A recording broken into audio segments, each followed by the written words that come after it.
מלבד הנושא הזה של הבית ספר, אני רוצה רגע לחזור אחורה קצת לבית. אני ככה רואה איזשהו קשר בין ההורות שלנו לבית הספר. אני מזמינה הורים להתבונן בהורות שלהם. למשל, אם הם עושים המון דברים עבור הילד, והילד הוא לא עצמאי, הם מגנים עליו, לא רוצים שהוא יחוש תסכול, אז עושים עבורו פשוט. והילד רגיל שעושים עבורו, הוא לא מפתח את השרירים הנדרשים להיות עצמאי. בדיוק. משהו שנדרש ממנו בבית ספר, להיות העצמאות הזאת, היא מאוד מאוד חשובה. הוא גם הופך להיות פסיבי, את יודעת?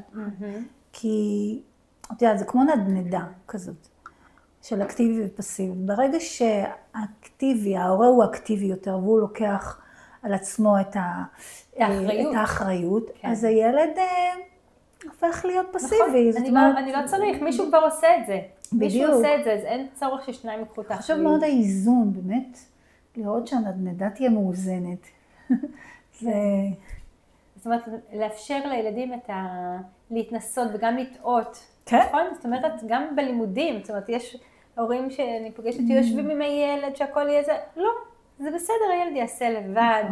אפשר לשבת איתו אחר כך, או אפשר שבכיתה הוא יבדוק, אבל אנחנו צריכים קצת לשחרר להם, להתנסות בחיים. אלה החיים שלהם עכשיו.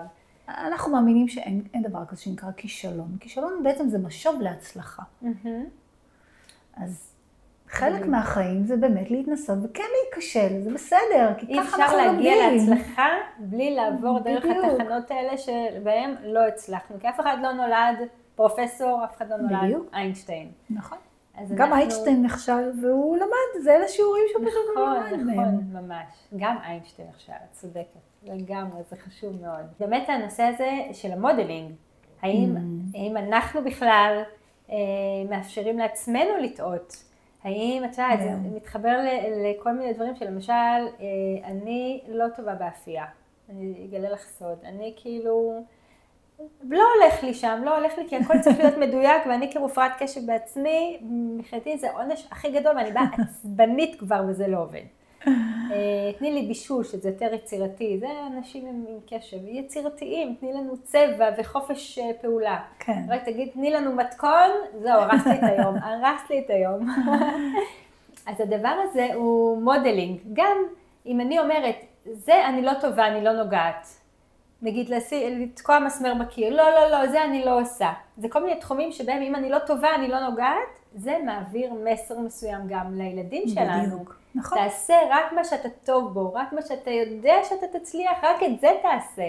אם אתה חושב שאתה עלול להיכשל, עדיף לך לא לגשת לשם.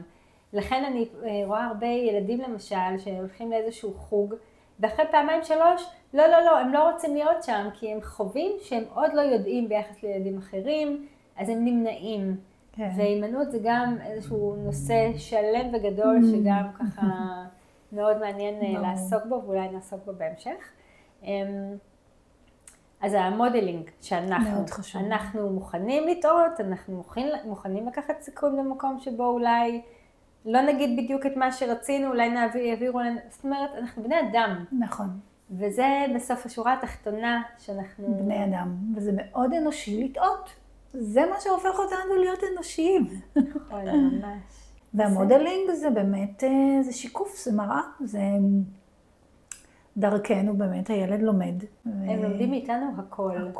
הם לומדים על עצמם מתוך העיניים שלנו, דרך המשקפיים שלנו, הם לומדים מהם. אם אני אומרת לילד שלי, לא חמודה, אל תבכה, אני אקנה לך מה שאתה רוצה, אל תבכה. אז הוא לומד על עצמו משהו, שאולי הוא חלש מדי, ואסור לו להיות בעצב, אולי זה מקום מסוכן לו. זאת אומרת, כל דבר כזה מעביר לילד מסר על מי שהוא, על מי הם אחרים, על מה אפשר לצפות בעולם הזה.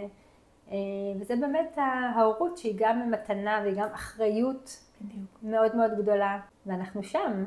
נכון, אנחנו פה, באבני דרך. ומותר לטעות, מותר ללמוד, מותר להתפתח. ההורות היא הזמנה להתפתחות. בדיוק.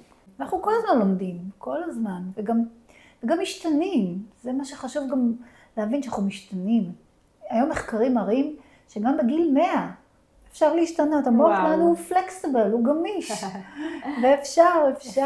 לא צריך לפחד. להגיע למקום לא מוכר, לנסות איזשהו שיח אחר מול הילד, כמו שהצעת קודם, לשאול אותו שאלה שאולי הוא יסתכל עלינו ככה במבט כזה, כאילו מה אמא שלי השתגעה, איפה זה מרגיש לי בגוף, לא הבנתי מי זו האישה הזו. אבל אם אנחנו לא נעשה משהו חדש, אנחנו לא נגיע למקום חדש. ואנחנו רוצים להגיע למקום טוב, שתהיה לנו שנה מהממת. כן. שאנחנו נפרח, שהילדים שלנו יפרחו, שיהיה להם טוב. ואנחנו פה גם כדי לעזור לכל מי שצריך, לתת את ההכוונה המדויקת. גם לרגל הנושא של תחילת שנה, יש לנו מפגשים ב70 שקלים, מפגש פרטני. וואו. שממש נותן איזשהו כלי מאוד מעשי ומדויק להורה שמגיע, טעם בשבילו, כי אנחנו באמת חשוב לנו. שיכירו אותנו ויראו מה יש לנו גם לתת. ואנחנו יודעים שההורים שם בשביל הילדים שלהם, והילדים זקוקים לנו כהורים. נכון. אז אוקיי, אז שתהיה לנו שנה טובה. כיף, ממש, כן, שנה נהדרת. אז בואו, נצא למסע ביחד. איך דוקטור סוס אומר? אם יוצאים מגיעים למקומות נפלאים? חד משמעית.